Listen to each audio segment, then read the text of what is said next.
All right, guys, so today in your notes, we talked about speed, and speed is a measure of how fast an object is moving or traveling. Velocity is a measure of how fast an object is traveling in a certain direction. So that direction might be north, it might be south, it might be east, it might be west. Velocity is just speed in a direction. Both speed and velocity include the distance traveled compared to the amount of time taken to cover this distance. So if you when you went over your notes or when you looked at the PowerPoint, you should have seen an equation that we use a lot of times in science, and it looked a little bit something like this. It said speed is equal to distance over time. But there's an easier way we can solve that. Let's see if I move the camera and move my paper at the same time. There we go. There's an easier way we can solve that, and it's called a speed triangle. So speed is equal to distance over time. And we're going to put all of that in one big triangle.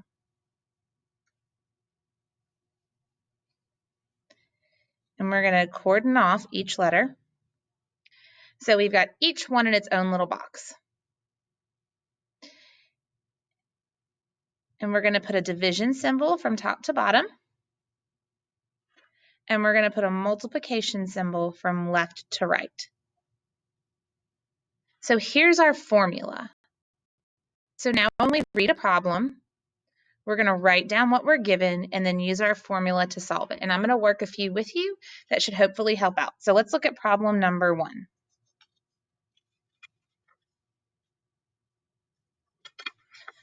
Problem number 1 wants to know, what is the velocity of a car that traveled a total of 75 kilometers north in 1.5 hours? So the first thing we want to find is our givens, or what's in the problem. So I'm going to look for speed, or it says, what is the velocity? So velocity and speed are interchangeable. So that's what we're looking for. So given, we're looking for speed, distance, and time.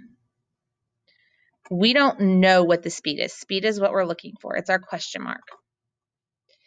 It traveled 75 kilometers north.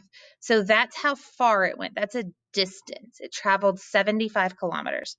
So we're going to put 75 kilometers north for our distance. And our time is 1.5 hours.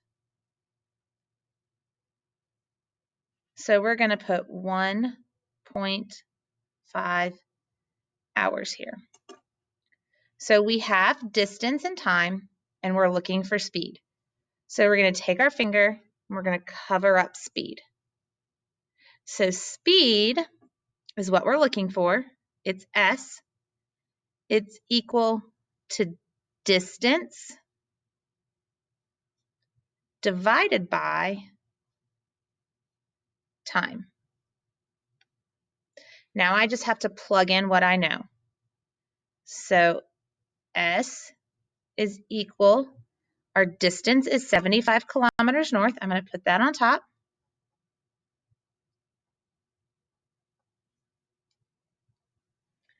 Our time is 1.5 hours. I'm going to put that on bottom.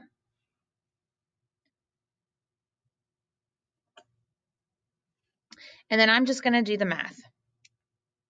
So I have 7.5 divided by, oh, shoot, I messed up.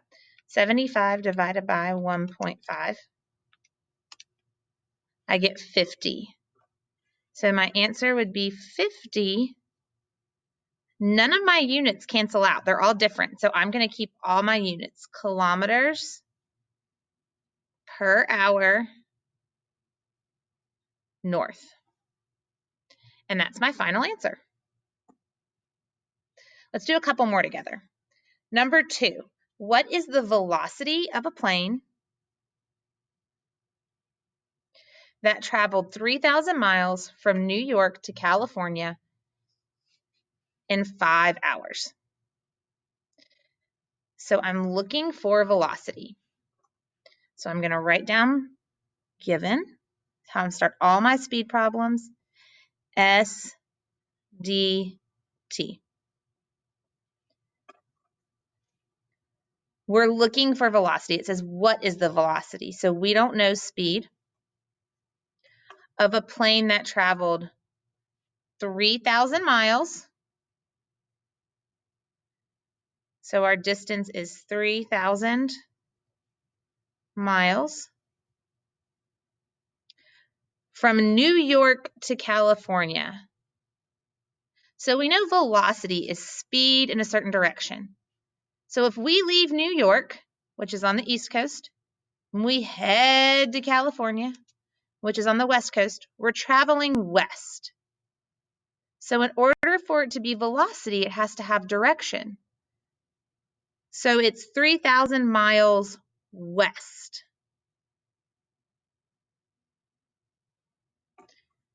And the time is 5 hours.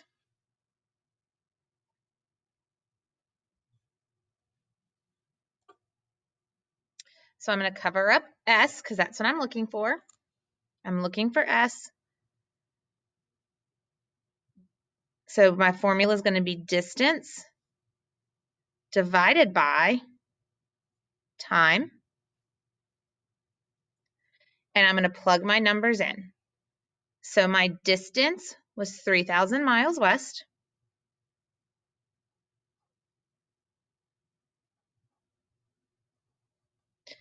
My time was 5 hours. So I'm going to get out my handy dandy calculator. I have 3,000 divided by 5. I'm going to get 600 as my number. All of my units are different, so I'm going to keep all of my units. So I'm going to bring down miles per hour. My direction is west. All right, let's do one now where we're looking for something else besides speed and velocity. So let's look at number 4.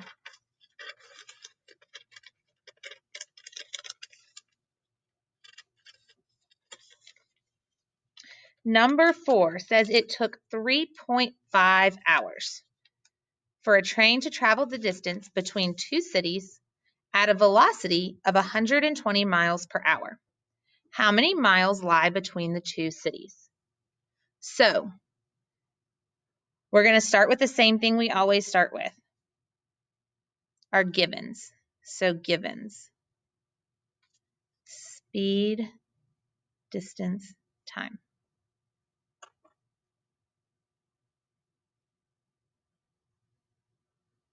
All right, so the first number we get to is 3.5 hours. So that sounds like a time to me. So I've been marking time in purple. So I have 3.5 hours. So I'm going to put that down for my time. For a train to travel the distance between 2 cities at a velocity, so velocity is another word for speed, and it says the velocity is 120 miles per hour. So I'm going to mark that down in orange.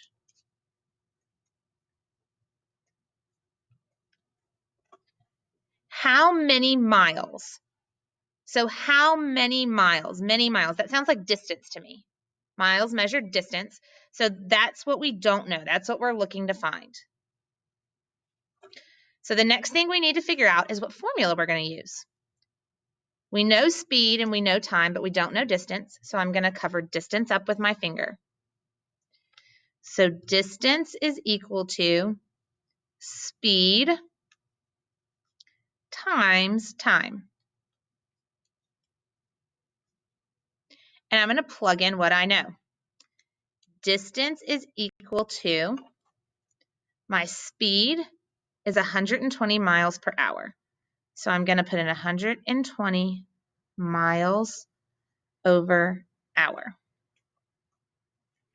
And when I do multiplication, I like to use parentheses. My time is 3.5 hours. So I'm going to put 3.5 hours. Now, if there's nothing in the denominator, we can assume that denominator is 1. So just to kind of help you look at units, I'm going to put hours divided by 1. You don't have to do that. All right. So I'm going to get my handy dandy calculator here. I have 120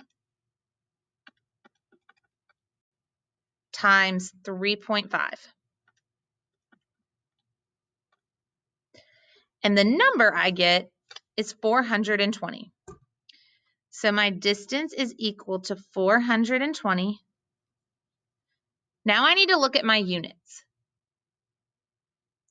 So if I have hours on the bottom here and hours on the top here, hours over hours cancel out. That would be equal to 1. So I can cross those out.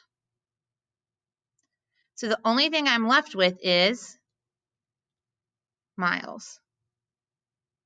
And does that unit make sense for distance? Yes, that's how we've measured the first 2 distances. We've measured them both in miles. So that unit makes sense for distance. So that's where we're going to leave it. That's going to be my answer, 420 miles. All right, if you have any more questions, feel free to contact me. Go ahead and finish numbers 3 and then 5 through 10 on your own.